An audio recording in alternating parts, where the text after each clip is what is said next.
जय श्री राम बच्चों, चलिए देखते हैं हमारा नया fresh topic theory base of accounting. मतलब यहां पे आपको अकाउंटिंग करने के लिए उसकी थ्योरी, उसके कॉन्सेप्ट, उसके प्रिंसिपल्स को पकड़ने हैं। बहुत इंपॉर्टेंट है अगर अकाउंटिंग सीखना चाहते हो, बहुत ज्यादा इंपॉर्टेंट है। थ्योरी बोला गया है लेकिन बात किसकी होगी? कॉन्सेप्ट की। सारे कॉन्सेप्ट, सारे आइडियाज, सारे रूल्स की बात होगी इस पूरे चैप्टर में। बड़े आराम से ध्यान से समझना, ठीक है। चलिए, तो हमने बोला थ्योरी बेस ऑफ अकाउंटिंग, क्या क्या चीजें आ जाएंगी इसमें आ जाएंगे प्रिंसिपल्स, कॉन्सेप्ट एंड कन्वेंशंस। क्या क्या बोला? Principle, concept and convention. तीनों को मिला दो। अब इसको बोलेंगे GAAP गैप। क्या बोलेंगे? GAAP gap. What is gap? Generally accepted accounting principle. वो प्रिंसिपल जो जनरली एक्सेप्टेड होते हैं, किसके? अकाउंटिंग के वो प्रिंसिपल जो जनरली एक्सेप्ट किए जाएंगे। ऐसी चीजें जो हमारे अकाउंटिंग में हमको हेल्प करने वाली हैं, इसको हम बोलते हैं GAAP, जिसके 3 पार्ट होंगे। देख लो स्क्रीन पे। क्या मेरी बात यहां तक समझ में आ गई? बोलिए हाँ या ना। चलिए, अब तीनों चीजों को एक एक करके समझते हैं। बरोबर। सबसे पहला AICPA का आप डेफिनेशन देख लीजिए एक बार। AICPA ने क्या बोला? ठीक, देख लिया।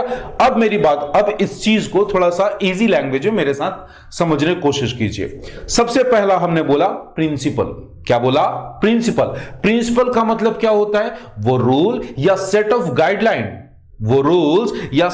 गाइडलाइन, जिसके बेसिस पे आपको अकाउंटिंग करनी है। इसका मतलब वो आपको ना ग्राउंड बताएगा, वो आपको रूल्स बताएगा, सेट ऑफ गाइडलाइंस बताएगा, जिसके बेसिस पे आपको अकाउंटिंग का काम आगे बढ़ाना है।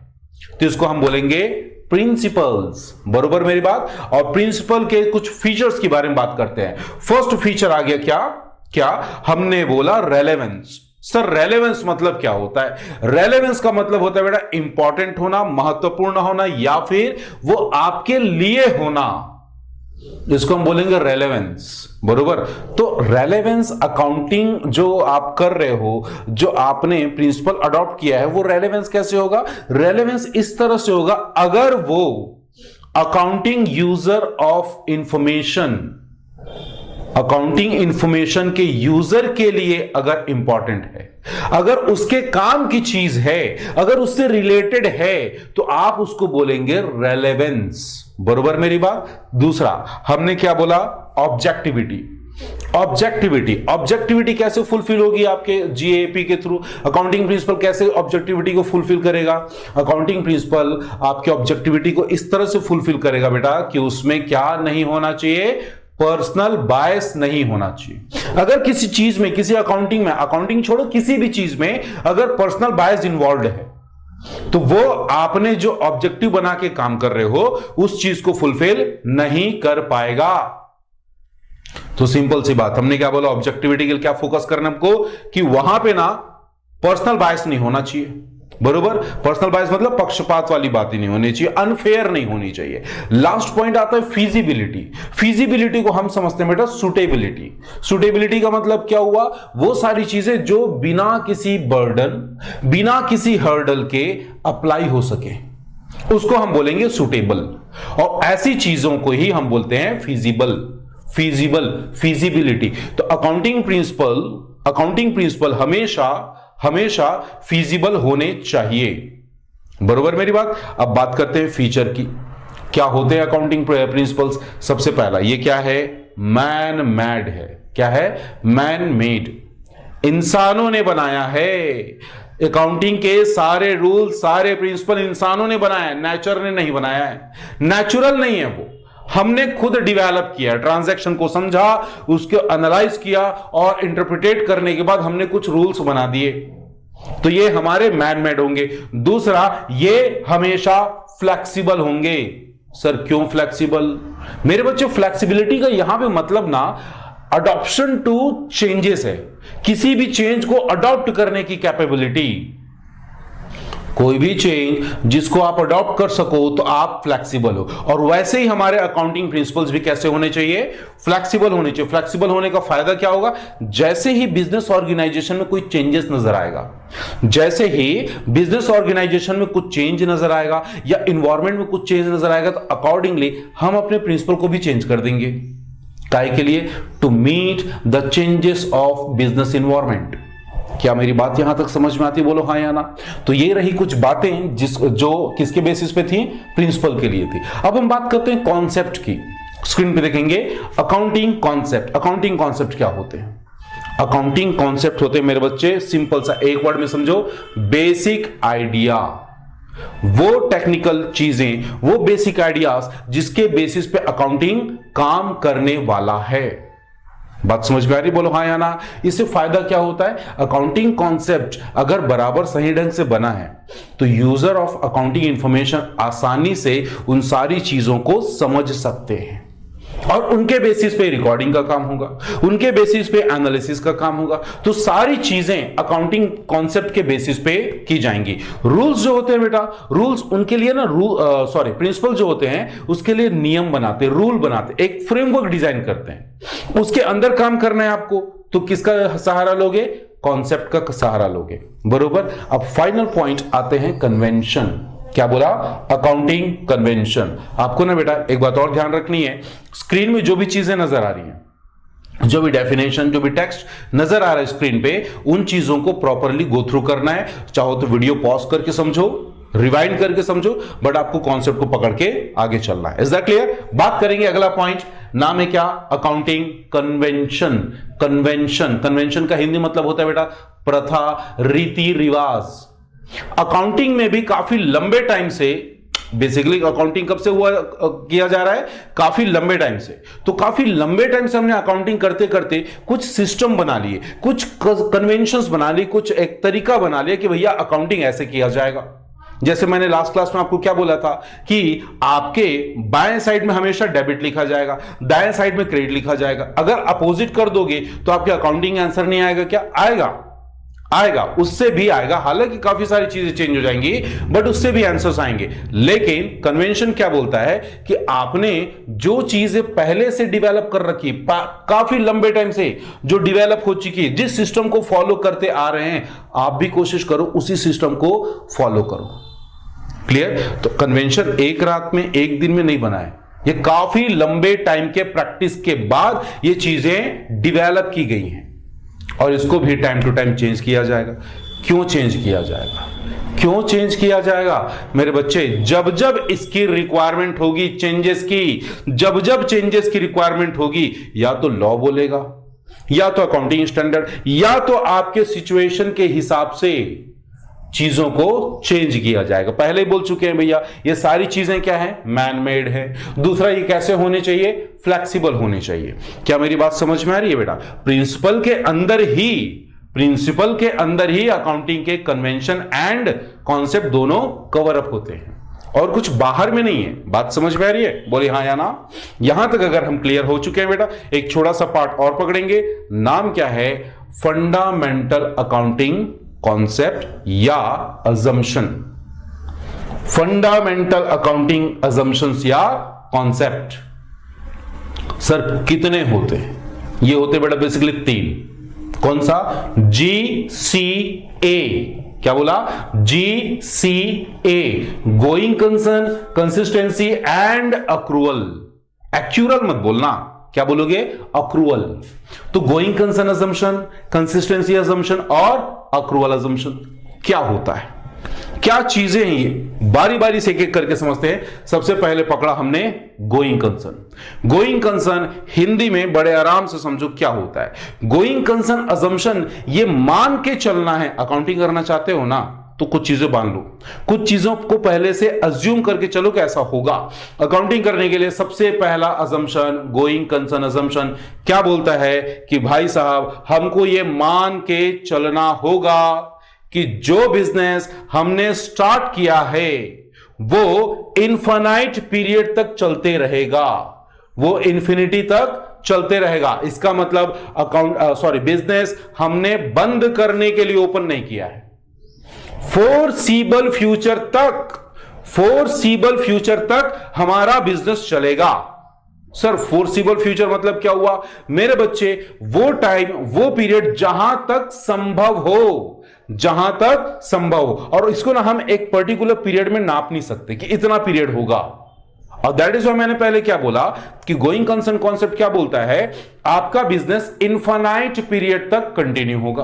तो ये पहला अजम्पशन है, ये आपको एज्यूम करके चलना होगा। सर इसको एज्यूम करने की जरूरत क्यों है? अगर हम ना करें तो क्या हो जाएगा? मेरे बच्चे याद करो पिछली क्लास में दो कैटेगरी के खर्चे मैंने तुमको बताए थे। एक बोला था कैपिटल एक्सपेंडिचर, दूसरा बोला था रेवेन्यू एक्सपेंडिचर, और मैंने दोनों के कैरेक्टरिस्टिक्स बताए थे। कैपिटल एक्सपेंडिचर ऐसा होता है जो 1 साल से ज्यादा तक बेनिफिट देता है, जिसमें नॉर्मली बेसिकली हम एसेट्स एक्वायर कर रहे होते हैं। और रेवेन्यू एक्सपेंडिचर क्या होता है? आप अपने कंजम्पशन के लिए, आप अपने डे टू डे ऑपरेशन को रन करने के लिए जो खर्चा करते हो उसको हम बोलते हैं रेवेन्यू एक्सपेंडिचर। अब ध्यान से मेरी बात को समझने की कोशिश करना। अगर बिजनेस में तुमने going concern concept assumption follow नहीं किया तो क्या हो जाएगा मेरे बच्चे? कैपिटल एक्सपेंडिचर रेवेन्यू एक्सपेंडिचर में कोई डिफरेंस नहीं रहेगा। मैं ये मान के चलता हूं कि मेरा बिजनेस केवल 1 साल तक चलेगा, 1 साल से ज्यादा नहीं चलेगा, बरोबर? ये मैंने मान लिया, ये पहले से मैंने सोच लिया। अब ध्यान से समझो, एसेट्स खरीदा और सैलरी दी, एसेट्स खरीदा और सैलरी दिया, दोनों का फायदा कितने साल तक मिलेगा? 1 ही साल तक। सर एसेट्स का ज्यादा मिलेगा? नहीं मिलेगा। क्यों नहीं मिलेगा? क्योंकि तुम तो गोइंग कंसर्न फॉलो ही नहीं कर रहे हो। गोइंग कंसर्न फॉलो करते तो बोलते हां मेरा बिजनेस 1 साल से ज्यादा चलेगा, लेकिन तुम बोलते गोइंग कंसर्न हम फॉलो नहीं करेंगे। तो मेरे बच्चे एसेट्स के पीछे जो खर्चा किया, सैलरी, रेंट, इलेक्ट्रिसिटी, इसके पीछे जो खर्चा किया, सबके सब रेवेन्यू एक्सपेंडिचर कहलाएंगे। और तुम बताओ क्या दोनों खर्चों को एक मान के चलना अच्छा है? क्या दोनों खर्चों को, दोनों एक्सपेंसेस को आप एक ही मान के चल रहे हो? क्या ये फेयर, लॉजिकल, रीजनेबल है? बिल्कुल नहीं है। तो मेरे बच्चे going concern concept, going concern assumption follow करने का फायदा क्या होता है? हमको पता चल जाता है कि कौन कौन से कैपिटल एक्सपेंडिचर और कौन कौन से रेवेन्यू एक्सपेंडिचर है। बात समझ में आ रही है? इसी तरह से आपके एसेट्स रिकॉर्ड किए जाएंगे एंड उस पे लगाया जाएगा डेप्रिसिएशन। बरोबर मेरी बात? गोइंग कंसर्न एक बार जरूर स्क्रीन से रीड करना है, मैं आपको एक्सप्लेन कर रहा हूं बेटा, तो एक्सप्लेनेशन आप समझिए जरूर, बट एक बार रीड करना है। और अगर लगे तो एक्सप्लेनेशन के कुछ पॉइंट्स आपकी कॉपी के ब्लैंक साइड में नोट कर लो, एंड जो बुक आपको या जो फिर नोटबुक आपको मिली है वहां से आप उसको अंडरलाइन, हाईलाइट कर सकते हो। Is that clear? दूसरा पॉइंट पकड़ लें क्या? दूसरा पॉइंट समझ लें। दूसरा पॉइंट क्या है? Consistency. Consistency, what is consistency? किसी चीज पे बने रहना, उन चीजों को छोड़ना नहीं, बार बार चेंज नहीं करना, बार बार चेंज नहीं करना, इज कॉल्ड कंसिस्टेंसी। अकाउंटिंग में भी आपको यही काम करना है क्या?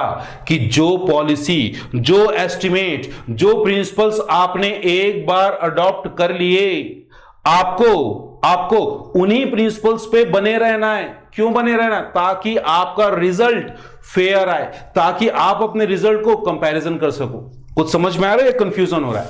मेरे बच्चे अगर कंफ्यूजन हो रहा है तो इसको ऐसे समझो, आप मान लो देयर आर 2 मीडियम्स ना हमारे स्टेट में या फिर कंट्री में नॉर्मली 2 मीडियम चलता है, एक होता है हिंदी मीडियम, दूसरा होता है इंग्लिश मीडियम। ठीक है, आप क्लास 11th में इंग्लिश मीडियम चूज करते हो पढ़ाई करने के लिए, English medium and CBSE board. ठीक, क्लास 12th में जाते हो, आपने चूज कर लिया Hindi medium and state board, बरोबर? अब मुझे बताइए क्या आपका रिजल्ट 11th और 12th का, 11th और 12th का जो रिजल्ट है क्या वो आपस में कंपैरेबल है? सोच के बताओ। नहीं है। क्यों नहीं है? क्यों नहीं है? क्योंकि आप कंसिस्टेंट नहीं हो। आप क्या नहीं हो? कंसिस्टेंट नहीं हो। आपने अगर CBSE and English medium choose किया है तो आपको उसी पे बने रहना होगा, for better performance, for comparison, for getting the actual knowledge. Otherwise आप लैंग्वेज एंड बोर्ड में फंस के रह जाओगे। वैसे ही हमको क्या करना होता है, अपने अकाउंटिंग में कुछ पॉलिसीज अडॉप्ट करते हैं, प्रिंसिपल अडॉप्ट करते हैं, एस्टिमेट चूज करते हैं। ठीक है, उसको हमको एक बार ना बना के रखना है, उस पर चेंजेस नहीं लाने, बार बार उन चीजों को डिस्टर्ब नहीं करना है। एक एग्जांपल लेंगे डेप्रिसिएशन। डेप्रिसिएशन हम बाद में बहुत अच्छे से पढ़ने वाले हैं, अभी फिलहाल इतना समझ लो। डेप्रिसिएशन क्या होता है? Fall in the value of assets. Assets की जो वैल्यू डाउन होगी उसको मैं बोलूंगा डेप्रिसिएशन। अब अकाउंटिंग में डेप्रिसिएशन को रिकॉर्ड करने के लिए, उसके ट्रीटमेंट के लिए दो मेथड बनाए गए हैं। एक का नाम है WDV, दूसरे का नाम है SLM। एक का नाम WDV रिटर्न डाउन वैल्यू, दूसरे का नाम है स्ट्रेट लाइन मेथड। अब मैं क्या करता हूं, अपनी अकाउंटिंग करता हूं, हर साल उस अकाउंटिंग में ना डेप्रिसिएशन को चेंज करते रहता हूं। एक साल WDV चूज कर लिया, एक साल SLM चूज कर लिया, एक साल SLM चूज कर लिया, एक साल WDV चूज कर लिया। अब आप मुझे बताओ, अगर ऐसा होगा तो मेरे अकाउंटिंग इंफॉर्मेशन सही आएंगे या गलत आएंगे? या आएंगे जरूर, बट दोनों में काफी फर्क हो जाएगा। इससे ना कंसिस्टेंसी नहीं रह पाएगी, रिजल्ट सही नहीं आ पाएंगे। बेटर है क्या करना होगा, कंसिस्टेंसी को फॉलो करना होगा। Is that clear? अब ध्यान से समझना मेरे बच्चे, मैंने बोला कंसिस्टेंसी को फॉलो करना है, कसम खा के नहीं रखना है। क्या बोल रहा हूं मैं? रिजिडिटली आप उसको फॉलो नहीं करोगे। जहां पे जरूरत है, जहां पे आपको लगता है कि हां इन चीजों को चेंज कर देना चाहिए, वहां पे आपको चेंज करना पड़ेगा। अब कहां पे जरूरत होगी?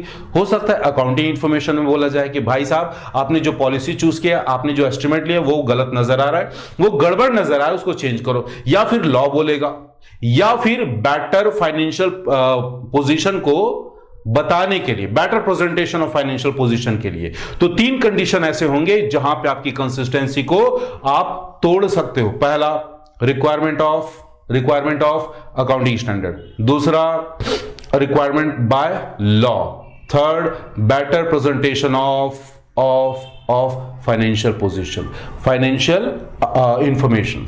Is that clear? Third point उठा ले, यहां तक समझ में आ गई ना? अब थर्ड पॉइंट उठाते बेटा। थर्ड पॉइंट में हमने समझा था accrual concept, accrual assumption. Accrual assumption क्या होता है मेरे बच्चे?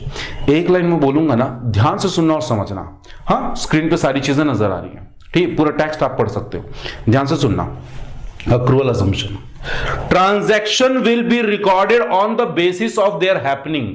क्या बोला? दोबारा शुरू। Transaction will be recorded on the basis of their happening, not on the basis of cash payment और रिसीविंग। मतलब ट्रांजैक्शन को तभी रिकॉर्ड करो, ट्रांजैक्शन को तभी रिकॉर्ड करो जो ट्रांजैक्शन कंप्लीट हो जाए।